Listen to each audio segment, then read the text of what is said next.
सुबह की हल्की धूप में एक खूबसूरत ऑरेंज फार्म खामोशी से चमक रहा था। पेड़ों पर लटके हुए नारंगी संतरे जैसी जमीन की मुस्कुराहट हो। इसी फार्म में रहता था एक छोटा सा सफेद खरगोश जिसका नाम था चीकू। चीकू आम खरगोश नहीं था। वो रोज सुबह फार्म का चक्कर लगाता, गिरे हुए संतरे एक जगह करता और अपने घर को महफूज रखता। लेकिन एक दिन मौसम अचानक बदल गया।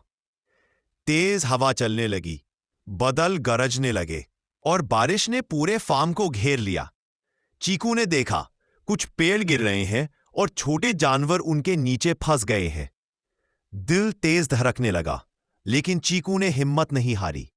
वो बारिश में भागा, कभी मदद के लिए आवाज लगाई, कभी रास्ता दिखाया। दूर से एक किसान ने यह सब देखा और फौरन मदद के लिए दौड़ पड़ा। मिलकर उन्होंने सब जानवरों को बचा लिया। कुछ देर बाद बारिश थम गई और फार्म में फिर से सुकून लौट आया। अगले दिन किसान ने चीकू के लिए कहा।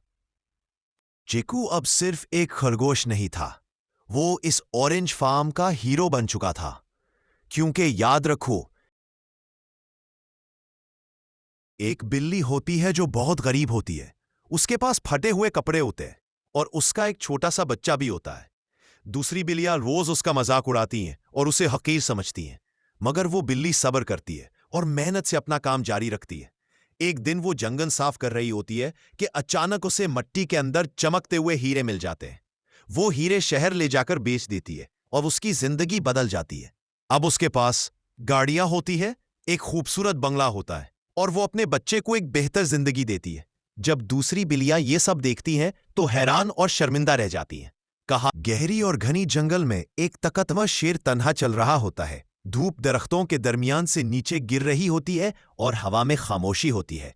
अचानक शेर एक गोरेले को फान में फंसा हुआ देखता है, जो दर्द और मजबूरी से उसकी तरफ देखता है। शेर कुछ लम्हों के लिए रुकता है, फिर अपनी पुरअज़म ताकत से फान तोड़ देता है। गोरेला आजाद हो जाता है। दोनों एक दूसरे की आंखों में देखते हैं और एक खामोश दोस्ती जन्म लेती है।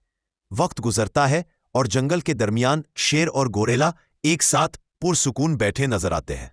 जैसे कुदरत ने सिखाया हो कि सच्ची दोस्ती ताकत या शक्ल से नहीं, बल्कि रहम और वफादारी से। जंगल के खामोश पत्थर के पास एक सांप और एक बिच्छू आमना सामना होते हैं। सांप फूंकर मरता है, लेकिन बिच्छू जरा भी नहीं डरता। अचानक बिच्छू बिजली की तरह हमला करता है और अपना जहरीला डंक सांप में उतार देता है। कुछ ही लम्हों में सांप कमजोर हो जाता है और इस जंग का असली विनर बिच्छू होता है।